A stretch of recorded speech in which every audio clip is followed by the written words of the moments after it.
sekali kita hari ini bisa bergabung lagi di sesi online untuk bisa mempelajari topik yang sangat menarik nih, teman-teman, terkait dengan menavigasi masalah hukum di dunia NFT. Membahas terkait dengan haki, bagaimana kita bisa mensecure intellectual property kita, dan juga bisa menavigasi ranah ataupun field yang bisa dibilang masih baru dan undang-undang ataupun proses hukumnya itu tuh masih sangat limited sekali informasi dan juga bahkan fondasinya. Buat di sesi hari ini nanti kita akan berdiskusi banyak dengan narasumber kita yang bernama dengan Mas Andika P. Herzani yang seorang yang merupakan business lawyer dan intellectual property specialist yang juga sudah sering masuk ke field Web3 dan juga ke field NFT.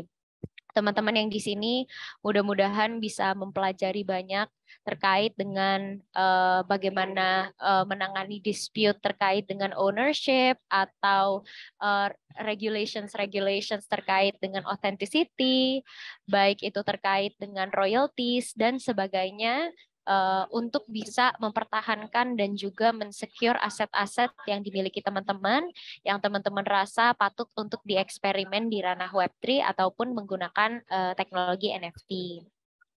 Sebelum kita memperkenalkan dan juga masuk kepada materi yang ingin disampaikan, nanti sesi ini kita akan ada pembukaan dulu dari Mas Diptraya Ratulangi untuk bisa menyampaikan kata pengantarnya. Kita pun juga akan melakukan sesi foto-foto terlebih dahulu nih, sebelum sebelum kita oper ke Mas Andika untuk bisa melakukan pemaparannya.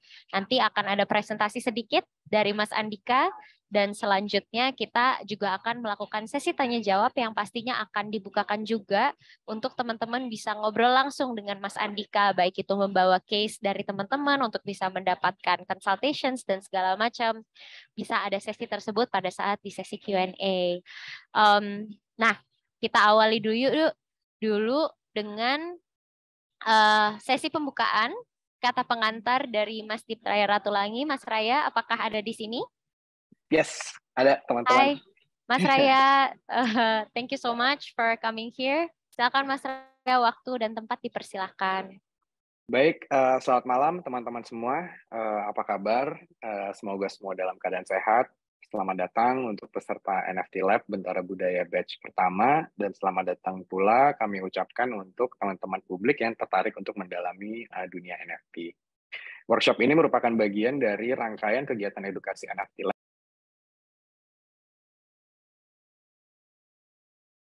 Baik, sekarang beralih ke slide yang ketiga.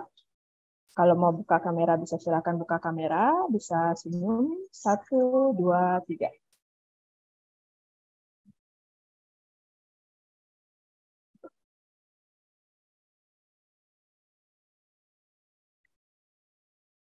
Oke, ini slide yang terakhir. Saya hitung 1, 2, 3. Baik, sudah semua Mbak Salsa, silakan saya kembalikan waktunya.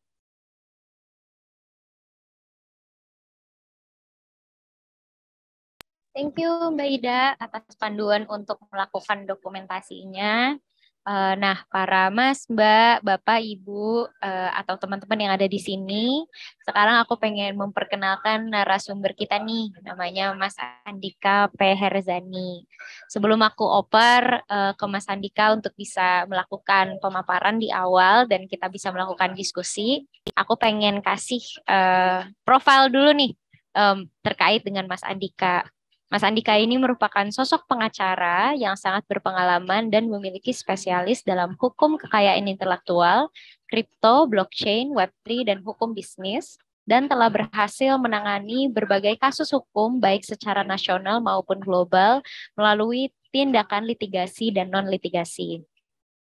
Dengan pengetahuan dan pengalaman yang luas di bidang hukum, dia mewakili klien nasional dan internasional dari berbagai industri hukum yang aktif berbicara di TV dan publik. Dia selalu memberikan bantuan hukum kepada akademisi dan masyarakat pada umumnya, sehingga orang percaya dan dapat mengandalkannya. Jadi bisa dilihat dari profilnya Mas Andika bahwa Mas Andika ini merupakan salah satu expert dan juga pakar yang sangat berpengalaman sekali, khususnya di bidang yang masih sangat masih sangat unik gitu ya, kripto, blockchain, Web3 dan juga NFT. Dan terkait dengan hukumnya dan berjalannya seperti apa, knowledge-nya itu tuh masih langka sekali dan kita berkesempatan untuk bisa mendengarkan dan pemaparan informasi dan juga pengetahuan dan juga diskusi bersama teman-teman di sini. Thank you banget ya Mas Andika udah bener meluangkan waktu selama nanti the next 2 hours or so, or less than 2 hours sekarang untuk bisa sharing nih ke kita kira-kira kira-kira terkait dengan penegakan hukum dan juga kita bisa menavigasi masalah hukum di dunia NFT itu seperti apa. Boleh silakan, maybe you wanna add on the introduction, Mas Andika, or you wanna get straight to your materials terkait dengan materi pemaparannya, waktu dan tempat. Aku persilakan ya Mas Andika. Baik, terima kasih Mbak Salsa. Dan saya ingin mengucapkan terlebih dahulu kepada para audiens dan Bentara Budaya, Kompas, lalu Astra dan juga dari Kogi atas kesempatannya, karena memang dalam hal ini memang sangat penting untuk membangun ekosistem era digital yang saat ini semakin masif. Sebelumnya saya ingin mengucapkan Assalamualaikum warahmatullahi wabarakatuh. Selamat malam. Salam sejahtera bagi kita semua. Om Swastiastu, Namo Buddhaya, salam kebajikan. Sebelum saya masuk ke materi, yang ingin saya highlight untuk di teman-teman industri ini adalah ketika kita memasuki ranah digital, itu kita harus mengetahui persis apa yang dimaksud dengan hak-hak kita dalam karya yang kita tuangkan nantinya dalam sisi komersil. Nah, itu yang pertama dulu yang harus kita pahami. Karena memang berjalannya era digital saat ini maupun ekonomi kreatif itu udah sangat begitu komprehensif, terstruktur dan masif ya, secara dari stakeholder, pelaku maupun komersil baik nasional maupun internasional itu sudah sangat baik. Tetapi balik lagi dari sisi pelaku, yaitu pelaku seni, kreator dan para musisi dan lain seni lainnya, itu dia kurang memahami atau kurang begitu aware dengan hak-hak yang dia miliki. Padahal itu aset utama dari seseorang untuk menciptakan suatu nilai yang sangat tinggi, yang dimana dari personal itu sendiri, dalam hal ini orangnya, penciptanya, lalu kedua dalam hal ini adalah negara, yaitu produk domestik bruto itu sendiri. Nah, ketika itu sinkron dan masuk dengan baik, itu menurut saya Indonesia akan bisa secara mandiri untuk kedepannya untuk di ranah ekonomi digitalnya, apalagi infrastrukturnya saat ini kita sudah dibangun dari mulai ya teman-teman para pegiat dari karya, kreator, seniman, musisi dan sebagainya itu sudah memang masuk ke arah digital. Mungkin untuk pemaparan materi saya bisa buka slide ya. Sebentar.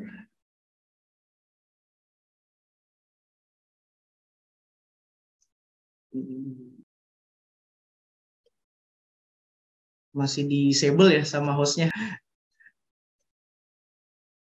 Mungkin dari oh ya, Mas udah dijadiin host, Mas silakan. Oke, saya coba share.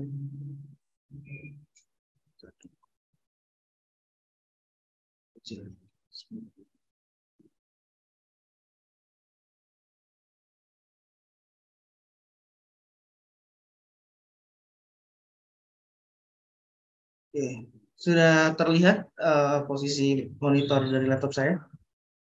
Aman, sudah, Mas Dika. Oke.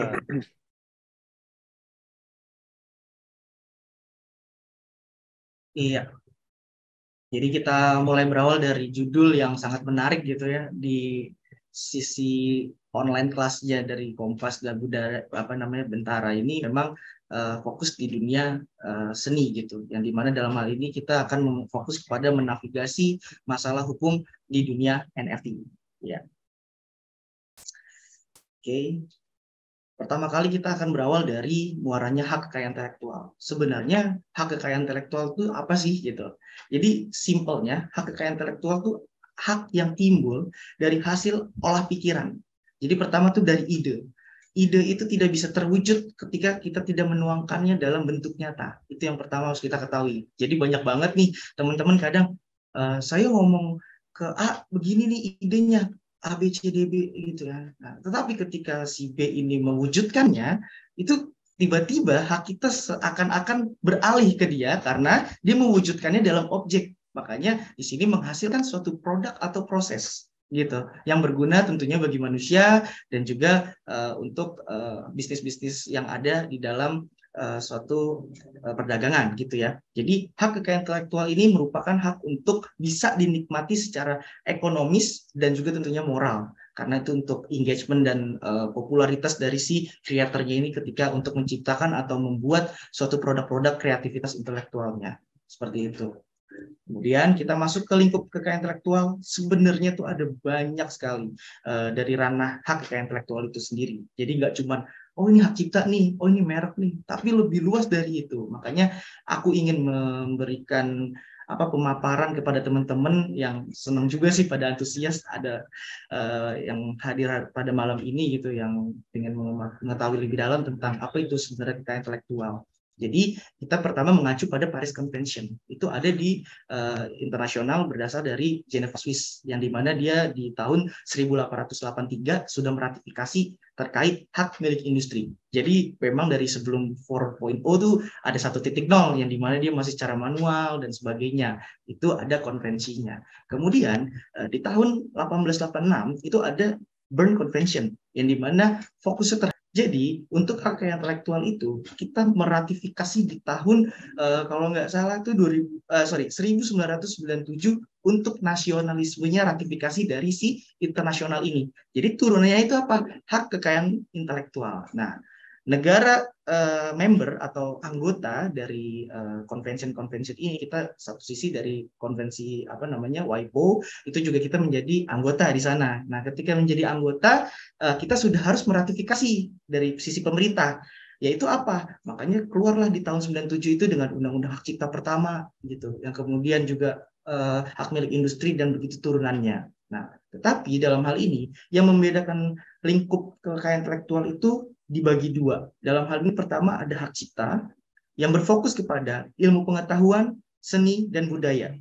Dia hanya sebatas itu, yang tentunya diwujudkan dalam bentuk nyata.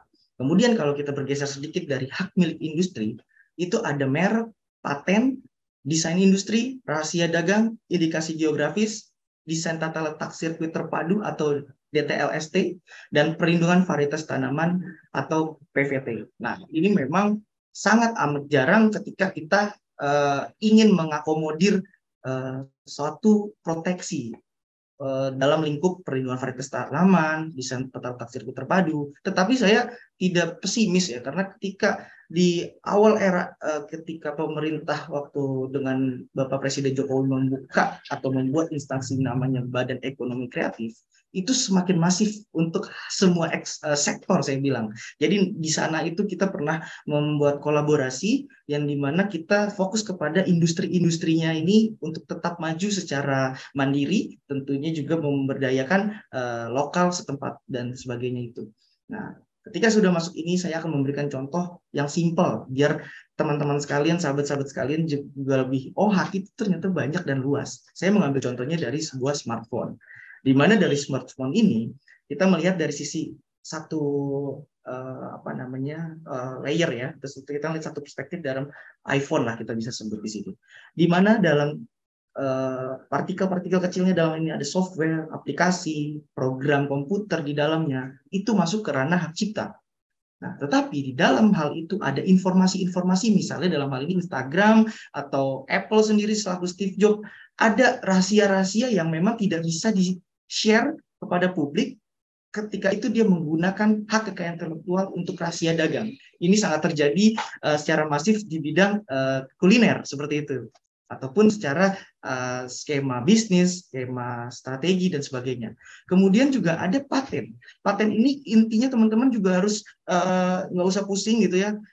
ini lebih kepada fungsional dari teknologi dan adanya kebaruan, itu aja. Jadi kadang kita juga salah istilah ketika kita ingin mendaftarkan merek itu mengistilahkannya dengan paten. Ini juga secara literasi juga memang harus tetap sosialisasi yang begitu banyak, tapi tidak perlu khawatir. Yang penting kita tahu intinya dulu untuk awareness terhadap karya-karya kita.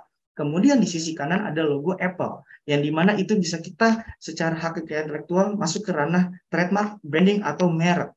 Nah, terus teman-teman juga harus lihat dari desain-desainnya dari Apple seperti kotak seperti itu, Samsung, Oppo dan sebagainya, itu dilindungi terhadap desain industri.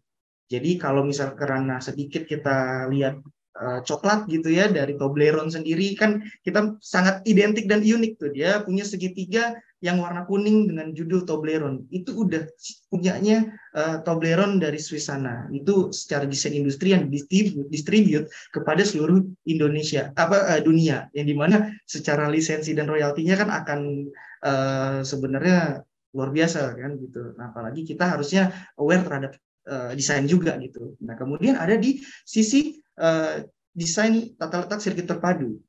Itu seperti halnya chip atau semikonduktor yang ada di dalam partikel-partikel elektronik gitu ya, yang hijau gitu, atau yang di dalamnya ada timah-timah seperti itu, yang ketika dia ada desainnya itu kotak di sisi kiri, ada yang bentuk hijau, merah, kuning yang dicolok gitu, nantinya akan menghasilkan sesuatu fungsi gitu ya di dalam sebuah elektronik, itu yang dinamakan DTLST. Jadi teman-teman sekalian yang memang berkecimpung di dunia elektro itu bisa masuk ke partikel-partikel itu, bahwa itu bisa punya ownership kita sendiri. Ketika let's say Seagate, ketika let's say Apple mau make, dan ini hal baru secara fungsional dan desainnya, itu kita harus izin atau minta agar bisa diturunkan secara pemegang desain tata letak sirkuit terpadunya, seperti itu.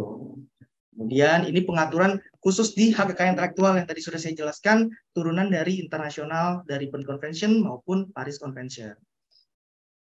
Nah, kenapa saya masuk ke ranah hak cipta? Karena NFT ini memang secara fundamental ya, kalau kita ngomong fundamentalnya apa, pertama dari source code gitu, yang dimana memang ini sebenarnya ranah IP minded gitu, dimana hak cipta itu masuk ke dalam kode, di sana ada server atau di web platform dari web 1 sampai web 3 gitu ya. Nanti juga masuk ke ranah cryptocurrency gitu untuk secara perdagangannya, masuk ke ranah lagi marketplace. Nah, itu semua memang di basic secara perlindungannya adalah hak cipta. Makanya saya ketika masuk NFT, dia hanya sebatas hak cipta terlebih dahulu sebelum ada karya turunan dari itu ya. Gitu.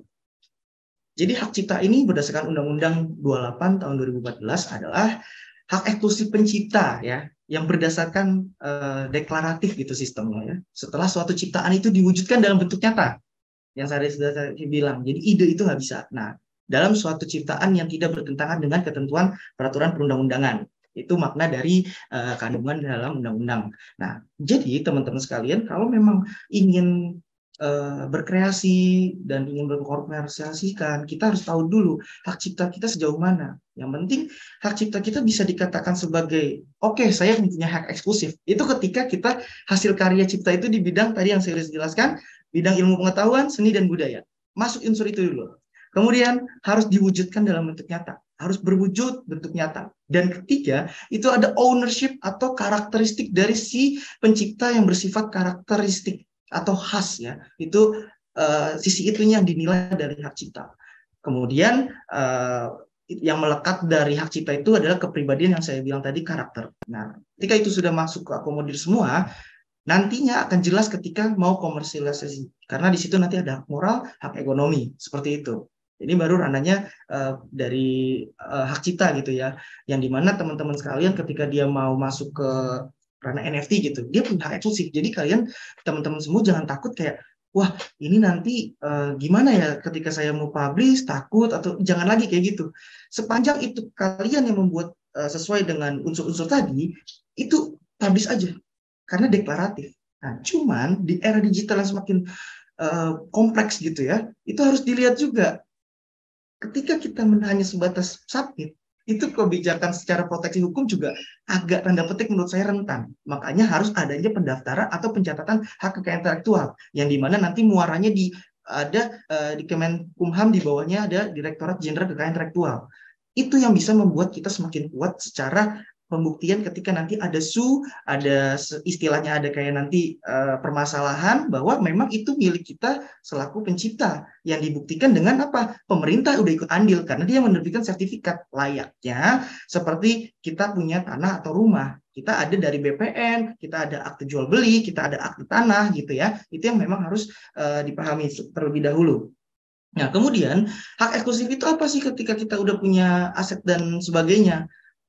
Teman-teman sekalian, ketika udah punya seperti layaknya hak kebendaan atau bezit dalam hukum, yang dimana kita punya handphone itu hanya milik kita. Terserah kita mau pinjamkan ke siapa, mau dikomersilkan ke siapa, atau mau dijual sekalipun, atau pengalihan gitu ya. Itu terserah kita. Hak eksklusif hak cipta itu mengakomodir dan diatur juga dengan undang-undang seperti itu. Jadi nggak usah takut lagi ketika kita mau publish, mau teman-teman seniman gitu ya. Jadi fokusnya kepada inovasi dan kreatif aja. Nggak usah takut lagi dengan sisi hukum yang harusnya dengan ada karya selanjutnya itu kan akan menjadikan suatu pendapatan yang lebih tinggi lagi daripada kita awal untuk takut-takut apa yang akhirnya tidak jalan seperti itu. Karena balik lagi daftarkan, dideklarasikan, setelah itu kalian menikmati hasilnya. Itu dari sisi hak cipta. Nah, yang tadi saya bilang, kalau hak cipta itu tidak dituangkan dalam bentuk nyata, maka itu tidak bisa dilindungi oleh hak cipta. Karena yang saya sudah bilang tadi, ide, prosedur, sistem, metode, walaupun sebegitu hebatnya itu komponen atau konten dari hak cipta itu, tapi tidak dituangkan dalam bentuk misalnya karya tulis, buku, coret-coretan, atau aplikasi, itu tidak bisa menjadi hak cipta atau karya intelektual yang dilindungi gitu. Jadi agak hati-hati nih teman-teman seniman ataupun yang ingin mau melakukan komersil gitu ya. Jadi memang ada bom waktunya juga ketika kita mau publish, kita mau melakukan deklarasi, itu agak harus kita keep dulu mana nih sekiranya saya akan publish dari semua lini, dari hak cipta, desain, dan merek gitu. Nah, itu harus ada strategi, makanya hak kekayaan intelektual ini masuk di sisi bisnis. Kemudian dari hak cipta tadi sebenarnya dibagi dua.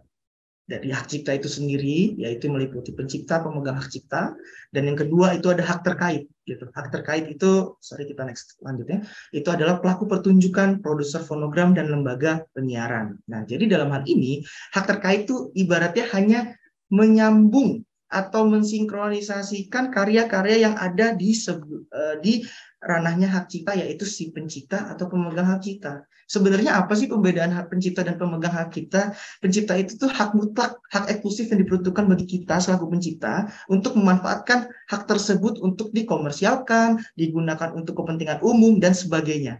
Tetapi pemegang hak cipta ini bisa kita berikan untuk komersialisasi juga dengan sebuah perjanjian yang dinamakan lisensi. Makanya ketika saya ownership dari suatu logo atau gambar, itu ketika saya bahasanya kita berikan dalam jangka waktu tertentu dengan lisensi, maka dia dikatakan sebagai pemegang hak cipta. Jadi sudah jelas untuk nilai ekonomisnya kita bisa dapat dua sekaligus karena sudah memberikan pemegang hak cipta dan dia sudah diberikan akses untuk mengelaborate atau mengkomersialkan karya-karya yang ada di hak cipta kita.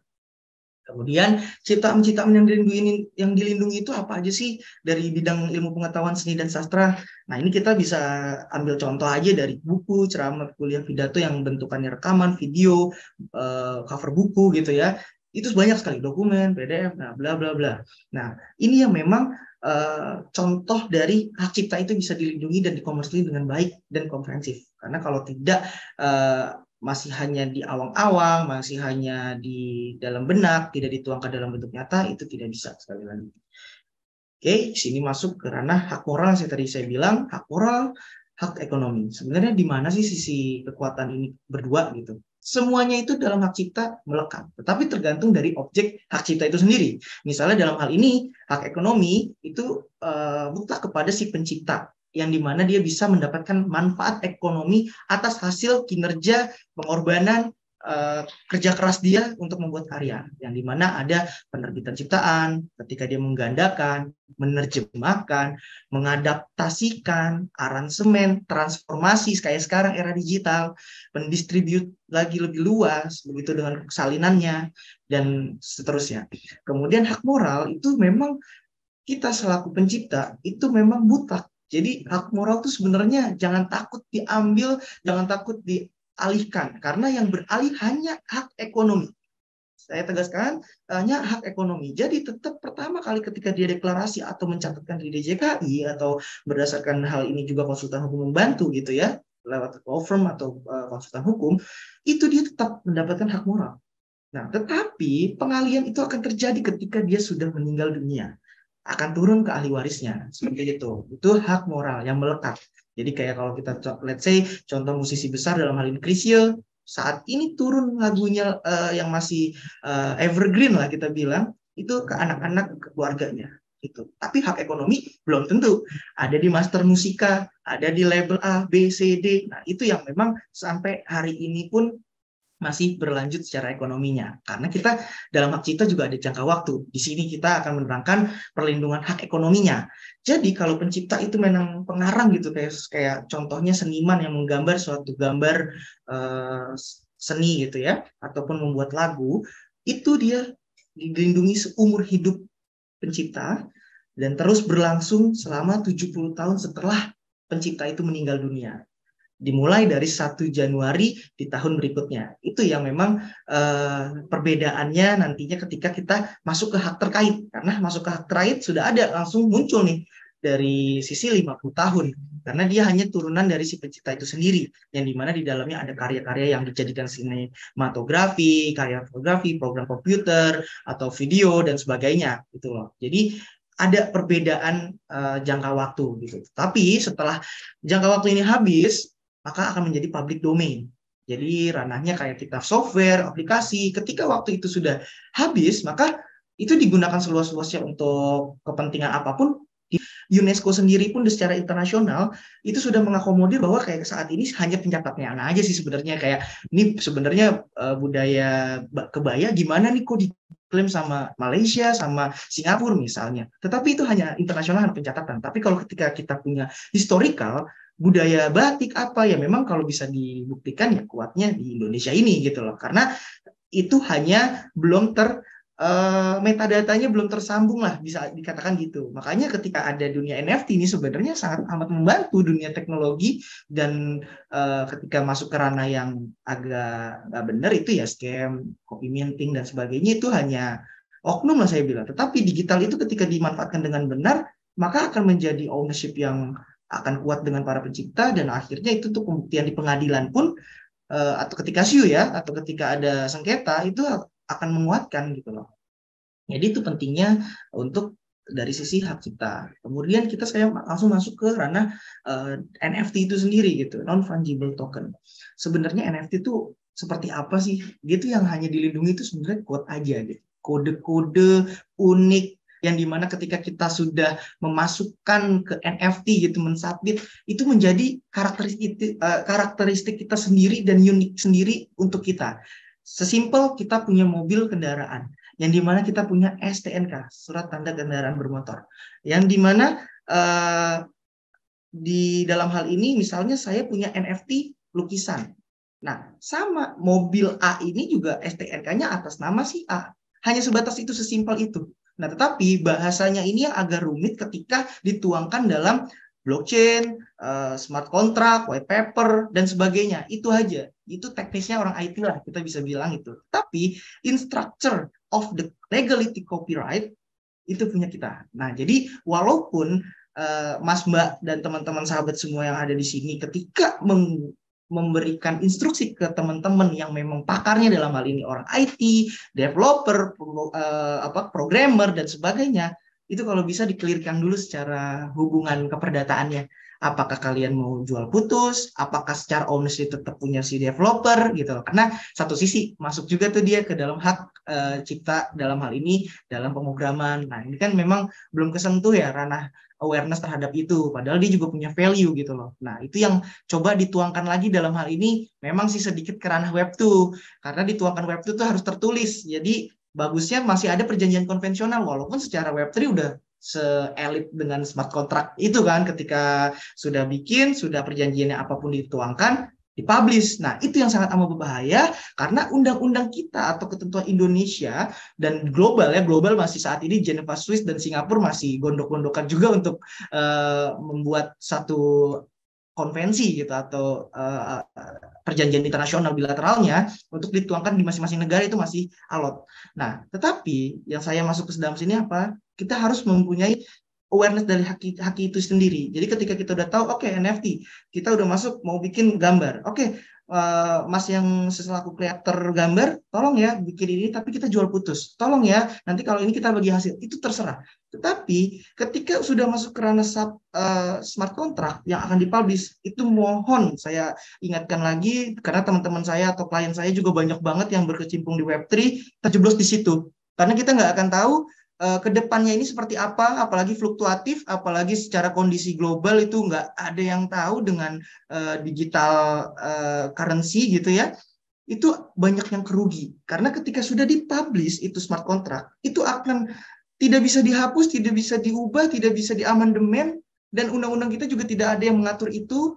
Nah, itu akan sangat berbahaya. Apalagi itu ranahnya masih di sisi internasional saya bilang, karena blockchain itu akan ada terintegrated ke semacam-macam server dan sebagainya itu yang tiap rantai blok itu tersinkronisasi. Itu jadi secara perlindungan hukumnya saya tegaskan lagi, baiknya kita tuangkan dulu di secara Web2-nya atau secara konvensionalnya untuk perjanjiannya apa yang keluar di situ.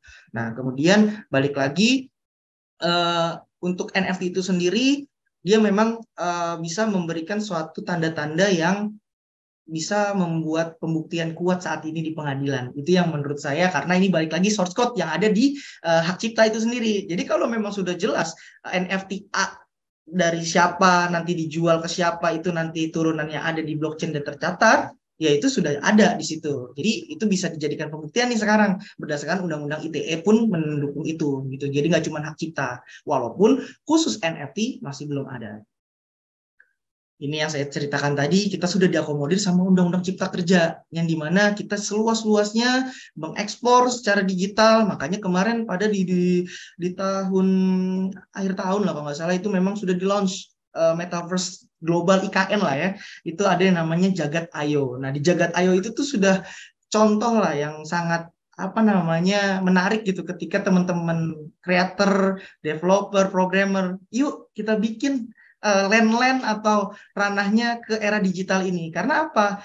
Ketika nanti teman-teman kayak model kita lihat sandbox deh, saat ini yang lagi marak main game, itu nanti play to earn. Main The Sims pun juga nanti ada play to earn gitu. Jadi game-game The Sims, aku mau beli bajunya Isyana gitu. Jadi Isyana yang kita secara hakinya gitu, lisensinya, royaltinya gitu loh. Bukan lagi tanda petik KW-nya gitu. Nggak ada gitu. Nantinya akan seperti itu. Makanya teman-teman ini harus secara fundamental pertimbangkan dengan baik mana yang memang ini hak kita, mana yang ini bukan, ataupun yang mana yang kita keep, mana yang enggak gitu. Dan hitungan royalti itu sangat harus diperhatikan. Karena ketika sudah publish nih smart contract, itu akan berbeda dengan secara konvensional yang dimana berdasarkan hukum perjanjian gitu. Kalau kita mengacu 1320 Perdata gitu ya, itu berdasarkan tertulis dan isinya tertuang bisa diamandemen gitu, bisa diubah sewaktu-waktu kalau memang para pihak ini keberatan atau tidak setuju. Tetapi smart contract ketika sudah dipublish itu tidak ada yang bisa merevoke itu atau mencabut atau mengganti, karena memang secara struktur atau apa tidak ada instrumen hukum yang masuk ke situ gitu. Jadi simpel bahasa ininya yang tadi sudah saya jelaskan. Jadi intinya tuh dia seperti aset digital dari si STNK itu merepresentatifkan barang berharga yang tidak dapat ya diduplikasi, replikasi, edit, berubah, cabut, apa segala macam dijadikan alat tukar. Itu tidak bisa. Tetapi NFT ini dapat diperjualbelikan layaknya aset fisik. gitu. Jadi teman-teman sekalian, ini adalah hal baru, era baru. Ketika masuk, ini saran pribadi, disclaimer aja, bagus masuk ke digital. Tapi digital ini kan akan masih banyak apa ya yang harus dibenahi di sana. Kalian ciptakanlah fisiknya. Jadi gambar dalam hal ini misalkan dari lukisan, silakan monggo. Lukisan itu digambar, masukkan ke digital, itu lebih baik. Jadi kalian punya fisiknya. Fisiknya ini yang bisa menguatkan kita di ranah internasional, di nasional, dan jurisdiksi tertentu.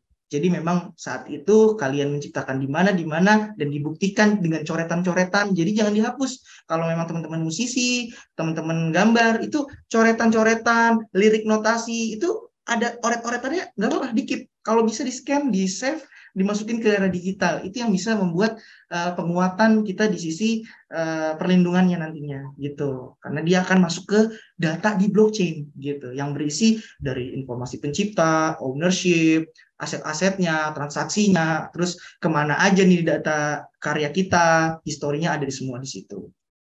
Nah, inilah gambaran dari NFT secara komersil, yang dimana saat ini lagi marak, ada avatar, seni karya inilah 1:1 untuk saya mengakomodir kayak satu karya cuman bisa mengenerate berapa edisi gitu ya. Kemudian ada NFT karya seni generatif, yang dimana si artis atau si pelaku seni ini tapi basisnya komputer ya, dengan ada algoritma-algoritma yang mengkhususkan ketika dia match maka menghasilkan karya generatif gitu. Jadi kayak seakan-akan halnya turunan. Kemudian juga ada NFT collectible, yang dimana ketika semakin sulit mempunyai, misalnya dalam hal ini kayak kemarin siapa namanya Isyana gitu, misalnya mengeluarkan card atau collectible atau Louis Vuitton gitu. Nah itu semakin susah, semakin dapatnya semakin mahal juga nilai NFT-nya gitu loh. Kemudian ada NFT fotografi, yang dimana seringkali si Mas Ghazali ini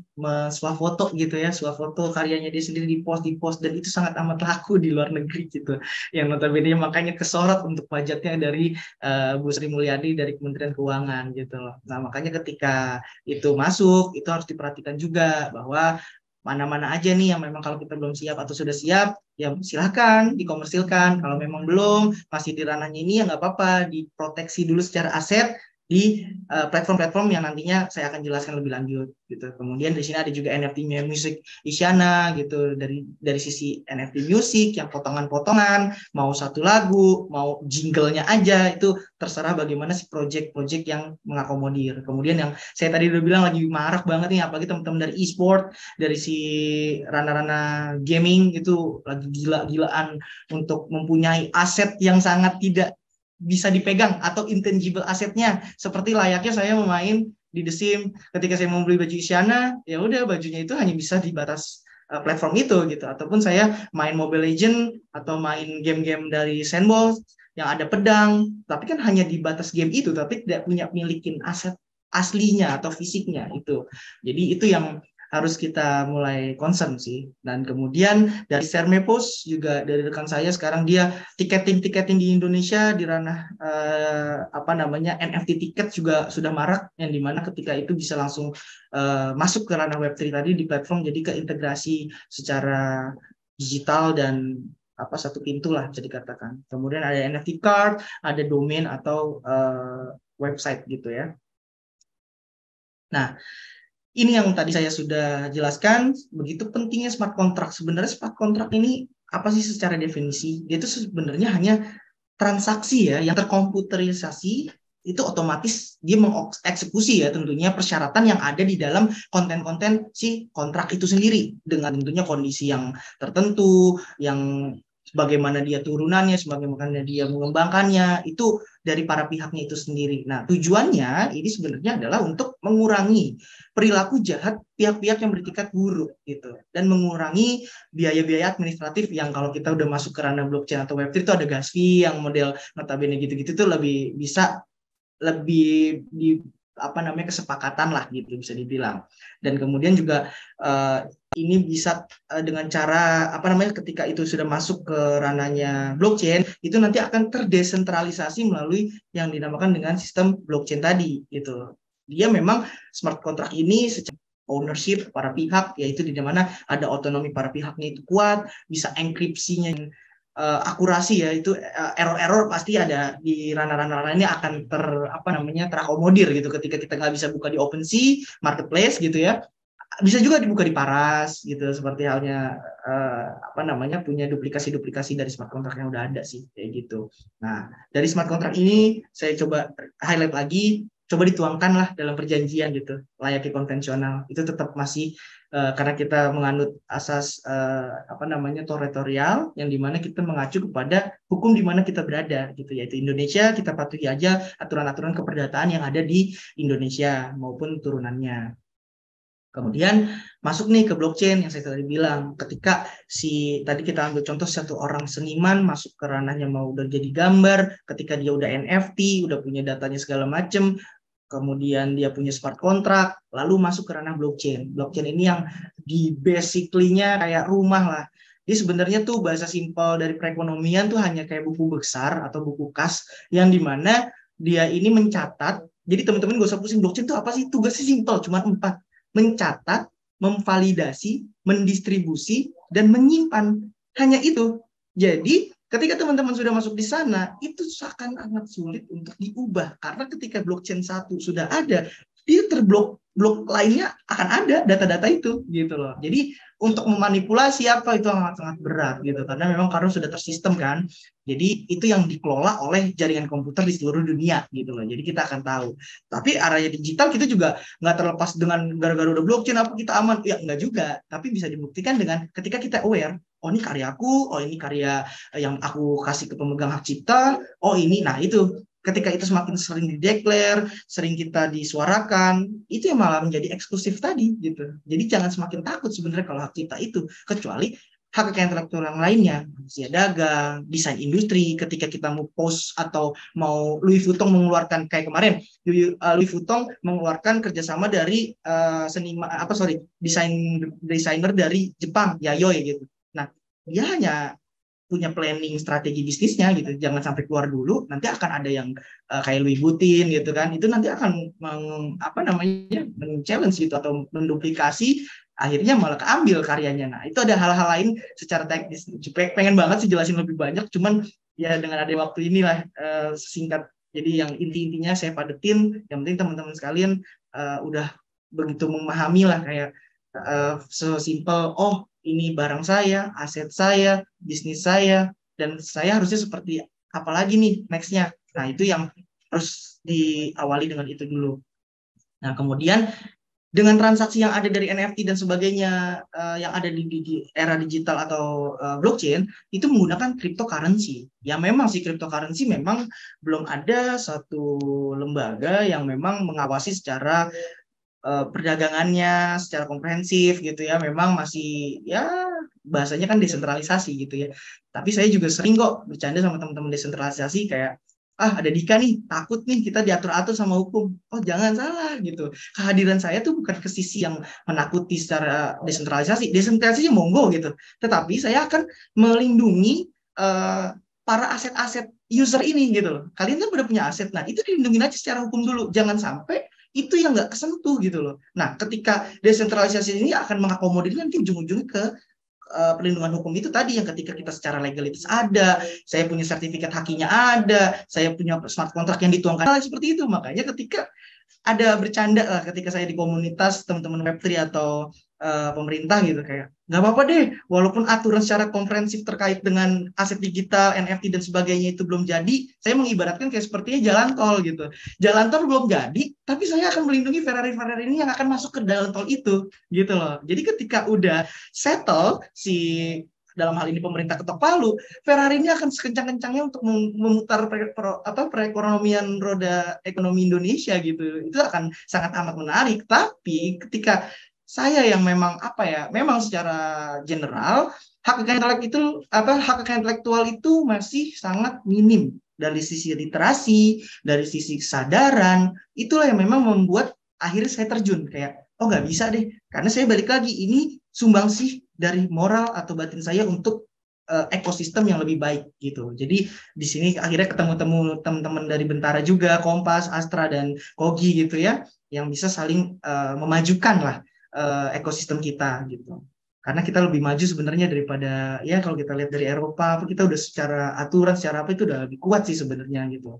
Nah kemudian di cryptocurrency saya balik lagi, ada koin dan token ini yang bisa digunakan dalam transaksi. Ketika kita mau beli kepemilikan dari NFT itu, disitulah akan keluar. Yang dimana nanti akan keintegrasi langsung secara wallet yang biasa kita menggunakan dengan MetaMask. Dimana itu ada dompet digital yang digunakan untuk masuk ke ranah rantai-rantai blockchain tadi.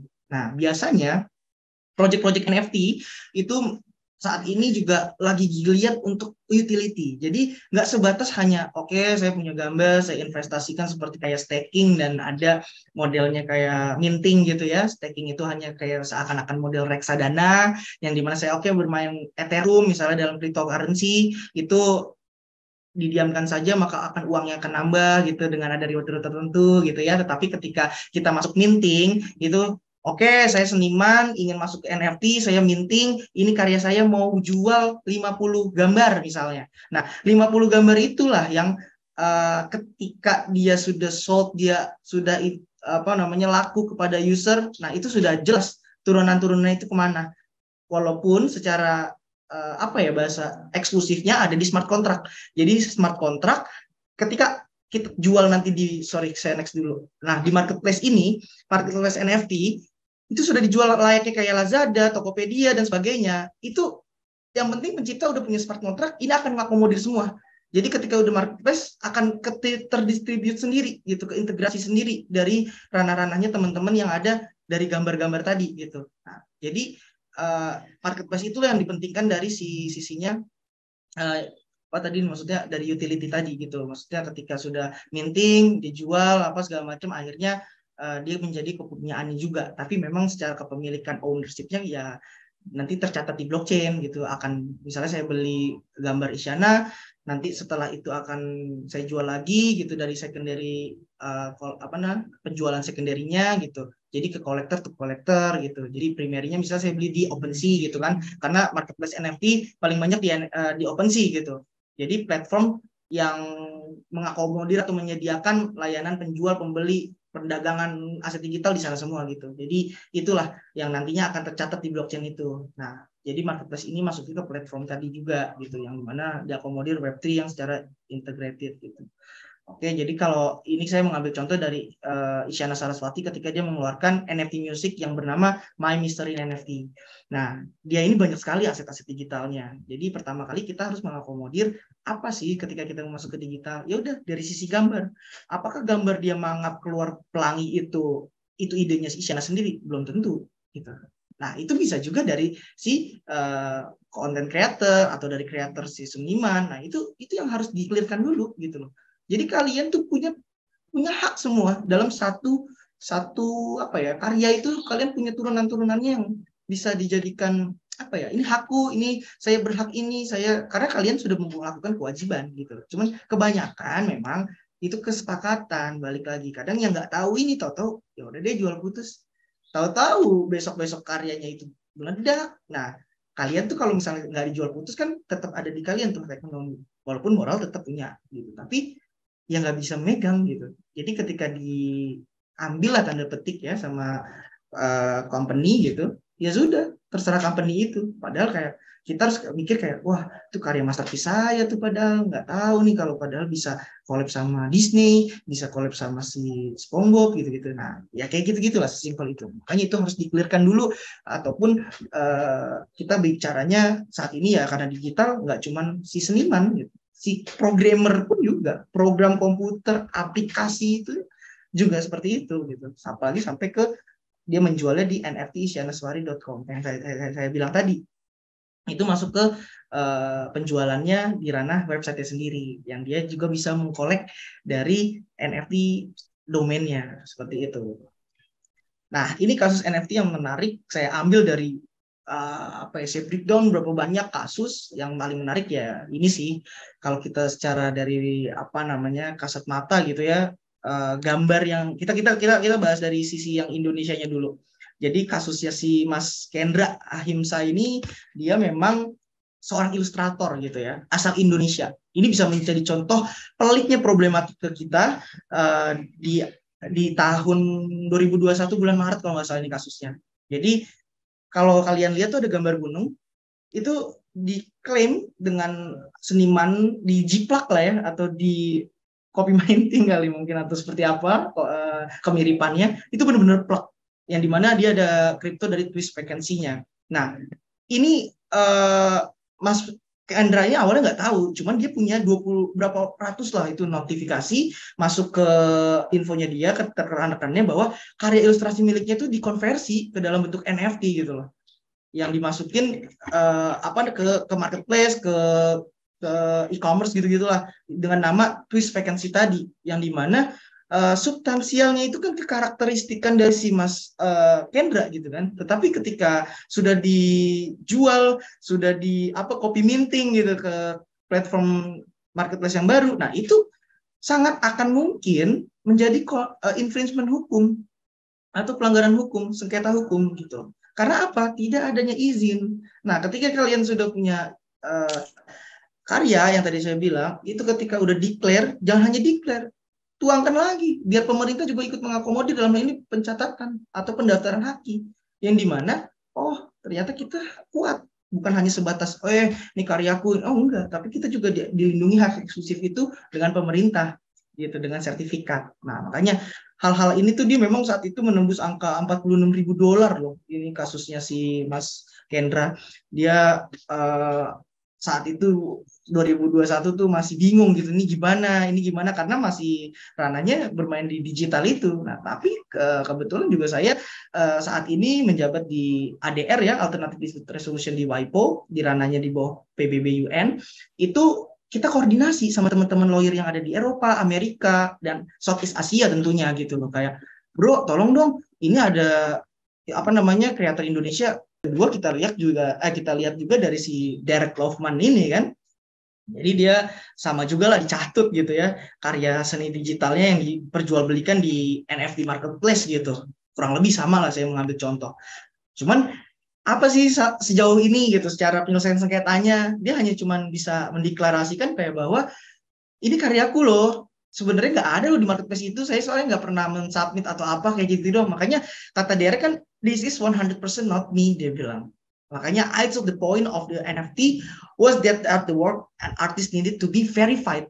Makanya saya bilang blockchain itu tuh ketika udah jebret gitu ya bahasanya, itu bahaya gitu. Makanya ada strategi bisnis yang memang kita apa dulu nih secara legality yang bisa menguatkan kita ketika kita sudah publish, apalagi ini udah internasional gitu loh. Sebenarnya kalau kita musuh segala macam secara nasional gitu ya, banyak gitu, apalagi yang dipakai di luar gitu. Sedikit partikel-partikel, saya juga tahu di film-film sebesar Marvel juga ada ekspresi budaya kita yang diambil-ambil. Cuman ya itulah, aware lagi lah. Coba kita semua semakin aware, semakin yakin, semakin kayak kita sama-sama merasa sense of belonging-nya punya gitu ya. Itu yang semakin baik gitu. Jadi ketika ada pelaporan apapun, kita bisa disupport juga nantinya sama pemerintah pastinya gitu. Nah, jadi inilah kita masuk ke sesi kesimpulan. Jadi NFT ini dapat dipastikan mengubah cara seniman tentunya ya, untuk berbagi ide, kreasi, karena masuk ke ranah teknologi gitu yang baru. Dan sistem ini menurut saya membawa lebih banyak manfaat sebenarnya. Jadi secara fisik, secara nyata, kalian punya tuh karya-karya yang dituangkan dari otak atau ide bisnisnya itu dikonkretkan dalam bentuk nyata. Tetapi dikuatkan lagi dengan ada pencatatan atau pendaftaran haki dengan sertifikat, dikuatkan lagi di era etik digital saat ini, marketplace dituangin, karena deklarasi itu semakin kalian makin men-state ini karyaku, ya itu semakin bagus gitu. Makanya kayak kemarin ya kita buka sedikit lah, jadi ada seniman dari asal Bogor, dia kalau kemarin sempat viral juga, jadi karya-karya topeng, sendal, sepatu itu di Amerika, Italia, Eropa segala macam itu sudah menggunakan dengan begitu hebatnya gitu, merasa bangga, keren gitu, bangsa Indonesia gitu. Nah, tetapi untuk preventif ketika dia launch produk itu menurut saya yang salah gitu, karena secara desain industrinya yang saya bilang tadi jangan dulu dipublish gitu loh.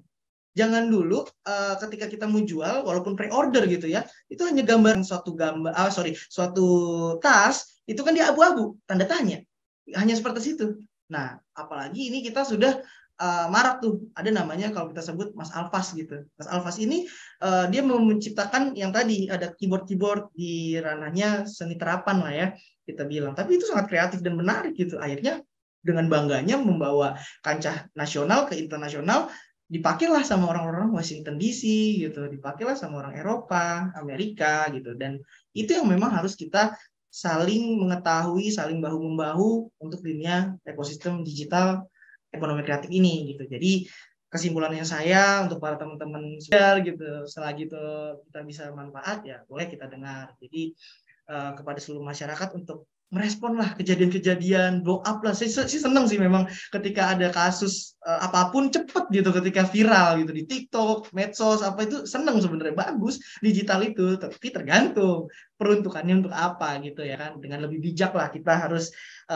penggunaannya agar tidak menimbulkan dampak-dampak negatif, apalagi sampai buang uang sedikit tapi untuk jangka panjang kan gitu. Aset itu sangat penting ketika nanti sudah dikomersilkan, itu akan sustain gitu loh, nggak akan rugi gitu dengan uang yang kasarnya ongkos lah, tapi mobil ini akan nyampe satu titik dengan tujuan bisnis kalian gitu loh. Dan saya lagi-lagi juga kesimpulannya teman-teman Kompas, Bentara, Kogi gitu ya, seneng gitu, dia selalu meningkatkan literasi digital.